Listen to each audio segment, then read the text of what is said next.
जब जब Roman Reigns WWE में कुछ अच्छा कर रहे होते हैं, रोमन रेंस का डब्ल्यूडब्ल्यूई में बहुत अच्छा टाइम चालू होता है। जब जब ये रेसलर रोमन रेंस के लिए एक बैड लक की तरह साबित होता है, और ये रेसलर और कोई नहीं है, सेथ फ्रीगन रॉलिंस है। शुरुआत होती है 2012 में, जब रोमन रेंस अपनी शील्ड फैक्शन को लेके आते, वो अच्छा चल रही थी डब्ल्यूडब्ल्यूई में बहुत जबरदस्त, बहुत डोमिनेट चल रही होती है शील्ड फैक्शन। लेकिन सेथ रॉलिंस को पता नहीं क्या चल रही है, सेथ रॉलिंस वहां पे सब में पहली बार रोमन रेंस के लिए बैड लक साबित होते हैं, क्योंकि सेथ रॉलिंस रोमन रेंस को स्टील चेयर से अटैक करते हैं और वहां पे शील्ड फैक्शन का एंड करते हैं। उसके बाद फिर शील्ड फैक्शन उस तरीके से कभी आ नहीं पाते डब्ल्यूडब्ल्यूई में, तो वापस से रोमन रेंस अपने फॉर्म में आते, ट्रिपल एच को रेसलमेनिया में हराते और एक बार डब्ल्यूडब्ल्यूई चैंपियन बनते। फिर सेथ रॉलिंस के पास फिर से कंपनी में वापस आते और रोमन रेंस के ऊपर सब में पहली बार अटैक करते हैं, और अटैक करने के बाद मनी इन द बैंक पे उनका मैच सेट होता है। Seth Rollins clearly Roman Reigns को मनी इन द बैंक पे हरा देते हैं और चैंपियनशिप को विन कर लेते हैं। फिर उसके बाद रोमन रेंस अपना ट्राइबल चीफ वाला गिमिक लेके आते हैं और वो भी बहुत जबरदस्त चल रहा होता है। 2 साल तक रोमन रेंस अंडरफीटेड रहते हैं, कोई हरा नहीं पा रहा था, लेकिन फिर से सेथ रॉलिंस के लिए एक बैड लक की तरह साबित होते हैं। सेथ रॉलिंस और रोमन रेंस का मैच सेट होता है रॉयल रंबर के लिए,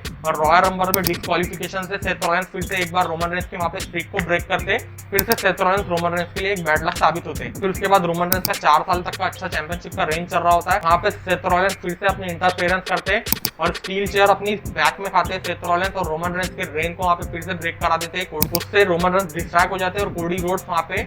उसी का फायदा उठा कोडी रोड्स रोमन रेंस को पिन कर देते हैं, और पिन करके कोडी रोड्स चैंपियनशिप को विन कर लेते हैं। रोमन रेंस का जो इसका लॉन्ग चैंपियनशिप का रेन रहता है, वो रोमन रेंस का रेन भी एंड हो जाता है सेथ रॉलिंस की वजह से। उसके बाद 2025 का रॉयल रंबर आता है, उसको रोमन रेंस फुल प्रिपेयर रहते हैं कि वो इस बार का रॉयल रंबर विन करने वाले, और इस बार का रॉयल रंबर वो विन कर भी जाते थे, लेकिन फिर से सेथ रॉलिंस उनके बीच पे आते और सेथ रॉलिंस की वजह से वो फिर से एक बार रॉयल रंबर से एलिमिनेट हो जाते हैं, और यहाँ पर सेथ रॉलिंस फिर से उनके लिए बैड लक साबित होते हैं। जब जब रोमन रेंस का कुछ डब्ल्यूडब्ल्यूई में अच्छा चल रहा होता है, तो सेथ रॉलिंस उनके लिए एक बैड लक की तरह सामने आते हैं,